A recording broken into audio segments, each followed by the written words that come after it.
So The Dark Knight Rises comes out in exactly 6 days from now.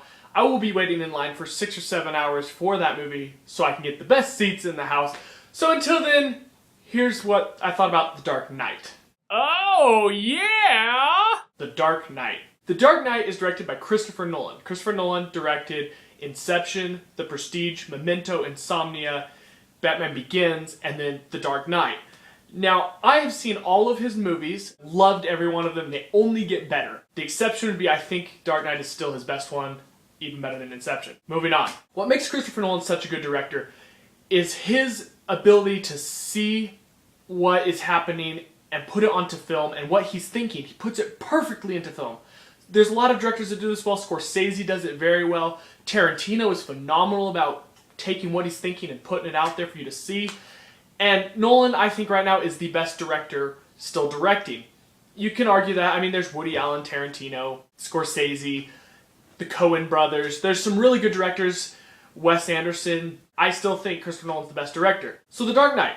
It's my second all-time favorite movie behind The Lord of the Rings. If I didn't love Lord of the Rings so much, this would definitely be my favorite movie of all time, mainly because of Heath Ledger. Okay, Heath Ledger's Joker in this movie is phenomenal. The old Batman movie with Jack Nicholson as the Joker was great. He did a great job, and he got paid like $60 million to do that movie. Okay, great Joker. Heath Ledger has big shoes to fill, and a lot of people criticize Nolan for picking Heath Ledger to be the Joker. People were not thinking it was good. He's not going to do a good job. Never, ever, ever, ever doubt Christopher Nolan. That's why I'm not doubting that Anne Hathaway is going to be a good Catwoman, and we all know Tom Hardy is going to be a great Bane in the new one. The opening scene of the movie is that bank robber scene where the Joker gets all these other guys to wear the Joker mask and they all go in and rob that bank. It's a mob bank and they do that on purpose. And the way that that scene is set up where they're killing each other off without the others knowing, and it comes down to the last guy, I bet he told you to kill me, and the Joker, who you don't know is the Joker at the time, says, no, I killed the bus driver. He's like, the bus driver drives in, he shoots the bus driver, everybody's dead but him, he gets out with all the money. Great opening scene. My favorite opening scene of any movie of all time is that scene. It's unbeatable. I just don't know how you can be a better opening scene. It introduced you to the Joker a little bit, but it didn't really tell you who he was. The next scene you see with the Joker is the scene where the pencil magic trick, where he's like, oh, you want to see a magic trick? And he slams that guy's face into the pencil and it's gone. He's like, oh, it's gone.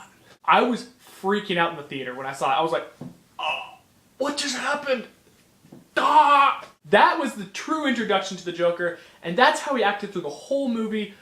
And I just don't know if I've ever seen a better acting performance than Heath Ledger's Joker. And through the whole movie, it was just phenomenal. Not one time where I was like, that's a little off. Like, usually every movie you can see a little bit of here or there, there's a little off. Never in this movie.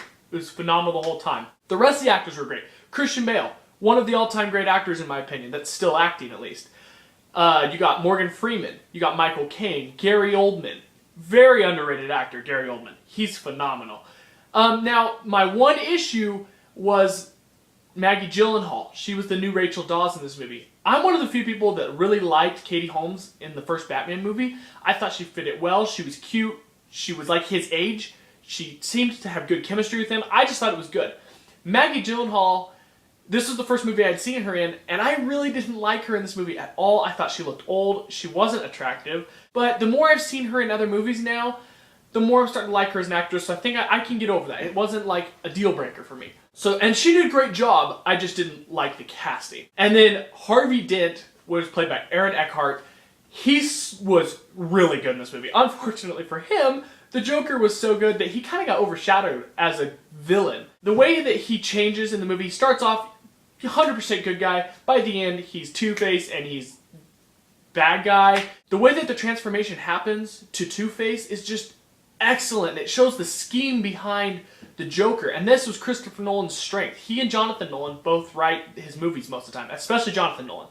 The two Nolan brothers are magnificent when they think of how things are going to tie in and how the Joker's going to trick people, and oh man, it was phenomenal. As a superhero movie, this is by far the greatest superhero movie ever made.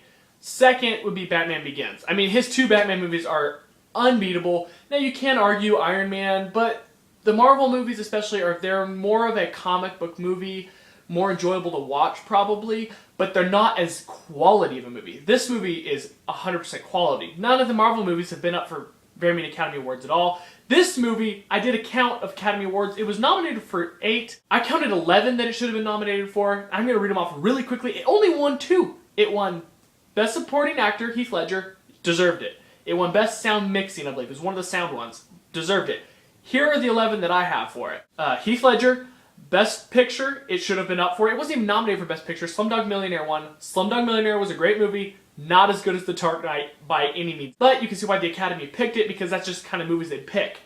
It should have also been up for Best Director. Nolan was not nominated. Best Score, Best Sound Editing, Best Sound Mixing, which it won. Best Art Direction, Best Cinematography, Best Makeup, Best Film Editing, and Best Visual Effects. I think it should have been up for all of those. It was up for 8 of them, and it only won 2. So I was very bummed. Nolan gets snubbed in the Academies. All his movies have. Inception, I mean, you can go down the list. I really think that the Academy is going to let him in this year in The Dark Knight Rises. I really hope so. It's going to deserve it no matter how good of a movie it is. It's going to deserve Academy Awards, and hopefully they let him in this time. The legacy that this movie has left behind is unbeatable. Prior to this movie, the only really good superhero movies, there was Iron Man, came out the same year, so that doesn't really count because Iron Man, it wasn't following Iron Man. They were both made and they both came out kind of deal. And prior to that, I mean, you got Batman Begins, and other than that, you got the X-Men's, a couple of Spider-Mans, the old Superman movies, the old Batman movies. So you got comic book movies. This was like, whoa, next level quality movie, and it's a superhero movie. So the legacy behind this is just unbelievable. Nolan set the bar so high, and then he comes out with Inception. Some people think he topped it with Inception. I'm going to say it's on the same level, but I liked this one more. So he's got huge shoes to fill in this next movie. I think he'll do it. I have no doubt he's going to do it. It's going to be awesome. You better go watch The Dark Knight Rises in theaters. You have to. I'm seeing it in IMAX. I wish I would have seen this movie in IMAX, The Dark Knight, but I didn't. Dark Knight is a 10 out of 10 phenomenal movie. If I could give an 11 out of 11, I would. This would be the 10 out of 10 with a golden star around it, you know? The perfect movie. I really could not think of anything I didn't like about it, other than Rachel Dawes, or Maggie Gyllenhaal, but that's nothing big. It didn't affect the movie at all. Thanks for watching this really long review, but I've been wanting to do this review for a long time. Really didn't have the chance. Now I did. Please subscribe to my channel. Please subscribe to my Facebook page. It's in the description below. And if you want to see all my lists of my movies, of favorites to least favorites, that's in the description below and on my IMDb page. Check those out. And I will be coming out with my Dark Knight Rises review most likely the day following, so Friday. So it won't be coming out that night at 5 in the morning. That's kind of pointless anyways. So, till next time. Peace.